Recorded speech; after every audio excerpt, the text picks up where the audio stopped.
عقل کی فتح۔ ایک غریب آدمی نے سفر پر جاتے وقت کسی ساہوکار کے پاس 1000 روپیہ امانت رکھ دیا تھا، مگر نہ کوئی رسید لی نہ کسی کو گواہ کیا۔ 6 مہینے بعد غریب سفر سے واپس آیا اور ساہوکار سے روپے مانگے تو وہ صاف مکر گیا کہ میں نے تمہاری کوئی امانت نہیں رکھی۔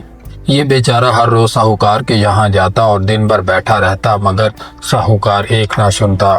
آخر بادشاہ کے پاس جا کر فریاد کی کہ میں نے غلطی سے بغیر کسی کو گواہ کیے اور رسید لیے 1000 روپے فلاں ساہوکار کے پاس امانت رکھے تھے، اب آ کر مانگتا ہوں تو وہ انکار کرتا ہے، حضور میرے روپے دلا دیں۔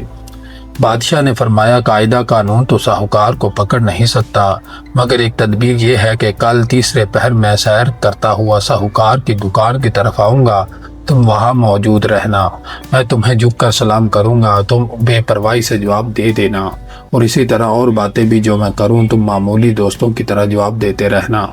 بادشاہ کی یہ تجویز سن کر غریب دوسرے دن سپہر کو ساہوکار کی دکان پر جا بیٹھا۔ اتنے میں بادشاہ کی سواری آئی اور اس نے غریب کو جھک کر سلام کیا تو اس نے معمولی طور پر جواب دے دیا۔ پھر بادشاہ نے اس کے ہاتھ چوم کر کہا آپ کب تشریف لائے؟ ہم تو بہت دنوں سے یاد کر رہے تھے۔ اس نے کہا مجھے آئے ہوئے تو 1 ہفتہ ہو گیا ہے، مگر آتے ہی کچھ تکلیف میں پڑ گیا ہوں، اس سے نبٹ لوں تو حاضر ہوں گا۔ بادشاہ نے فرمایا جو بات ہو ہم سے کہیے، ہم آپ کی مدد کریں گے۔ غریب نے جواب دیا بہت اچھا، ضرورت ہوگی تو عرض کروں گا۔